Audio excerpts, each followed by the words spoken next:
Bonjour à toutes et à tous, bienvenue dans cette nouvelle série des exercices Python qui porteront cette fois-ci sur le thème principal des chaînes de caractères. Aujourd'hui, nous allons corriger un premier exercice que vous trouverez dans le document dont j'ai mis le lien sur YouTube.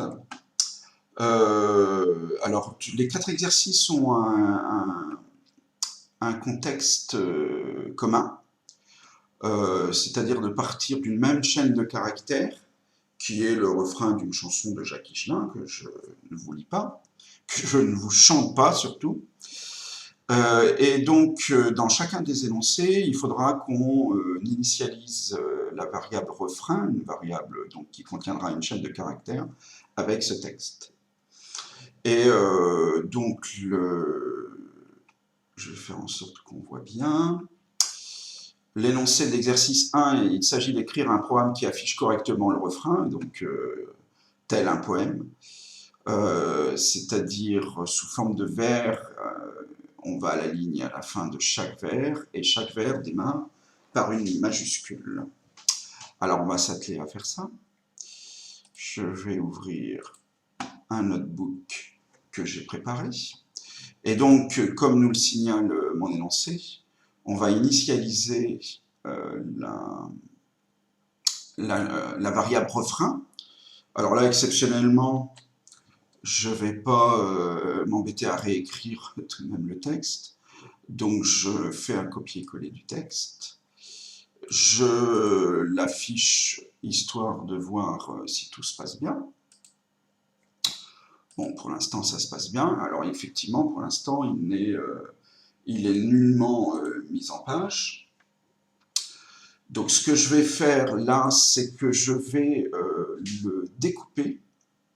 Je vais découper cette chaîne de caractères à l'aide de la fonction split. Alors, on va créer une nouvelle variable que je vais appeler poème ou chanson, peu importe. Je vais découper la chaîne de caractères refrain à l'aide de la fonction split. N'oubliez pas les parenthèses, on va écrire ce que ça donne. Alors, par défaut, la fonction split, elle découpe une chaîne de caractères, elle découpe en un certain nombre de mots qu'elle met dans une liste Python, et ces mots étant séparés par des espaces. Mais on peut tout à fait modifier ce comportement en changeant le caractère de séparation, c'est-à-dire que ce n'est pas forcément un espace, ça peut être un plus, etc. Et donc je vous invite à aller voir la documentation Python sur Split pour voir comment ça fonctionne en mettant un argument supplémentaire. Donc là, je vais afficher ma liste, parce que poème est donc une liste. Attention, que j'oublie pas les parenthèses. J'affiche, et ça me donne bien une liste formée par tous les mots. Vérifiez bien, il n'y a pas d'espace à l'intérieur, tout se passe bien. Alors maintenant, on va répondre à l'énoncé, qui est de mettre en forme ces mots-là.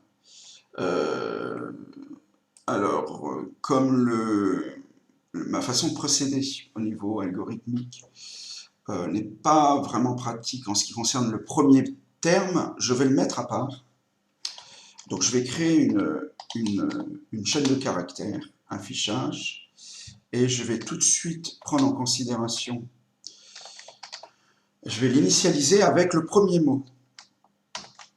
Alors le premier mot, je le récupère puisque c'est une liste, je le récupère avec poème crochet 0. Ensuite, je vais travailler sur ma liste poème, mais en ayant pris soin de supprimer le premier item, c'est-à-dire je suis. Alors, crochet 0. Voilà. Et maintenant, la boucle que je vais réaliser va parfaitement fonctionner, moyennant cette petite prudence. Alors, je vais parcourir tous les items que je vais appeler mots dans ma liste poème. Deux points, l'indentation. Et là, Je vais réaliser quelques lignes de code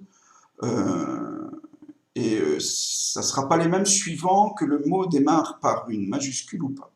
Alors, ce que je peux faire, alors il y a différentes possibilités de, de, de réaliser cela, mais moi, je vais comparer chaque item, donc chaque mot de la chanson, avec ce même mot, mais mis en minuscule. Donc, j'utilise la fonction power. C'est-à-dire là, si le mot est en minuscule, cette condition est vraie. Si le mot démarre par une majuscule, cette condition n'est pas vraie. Alors, qu'est-ce qui se passe lorsque je rencontre donc un mot qui démarre par une minuscule? Et bien là, non, là c'est la situation où le mot démarre par une majuscule. Lorsque le mot démarre par une majuscule, c'est-à-dire qu'on va être obligé de passer à la ligne. Donc il faut que j'affiche le vers précédent. Donc je fais mon affichage. C'est pour cette raison, si j'avais démarré tout de suite avec je suis, il y aurait un problème, je suis aurait été affiché tout seul. Donc là, le fait que j'ai un mot qui démarre par une majuscule, ça détermine la fin du vers précédent. Donc je l'affiche. Et je réinitialise ma chaîne de caractères affichage avec le dernier mot. Le mot donc, le dernier mot que je suis en train de parcourir dans ma liste, bah, le mot qui avait justement une majuscule. Donc je démarre une nouvelle ligne. Voilà le travail que je fais si je rencontre un mot qui démarre par une majuscule. Sinon, bah là, je vais juste faire un travail de concaténation, c'est-à-dire que ce qu'il y avait dans l'affichage, je le concatène avec affichage, je le concatène avec le mot, le dernier mot rencontré. Alors, il ne faut pas que j'oublie de les séparer, parce qu'il n'y a plus d'espace, donc il faut que je les sépare à l'aide d'un espace. Et là, je mets mot.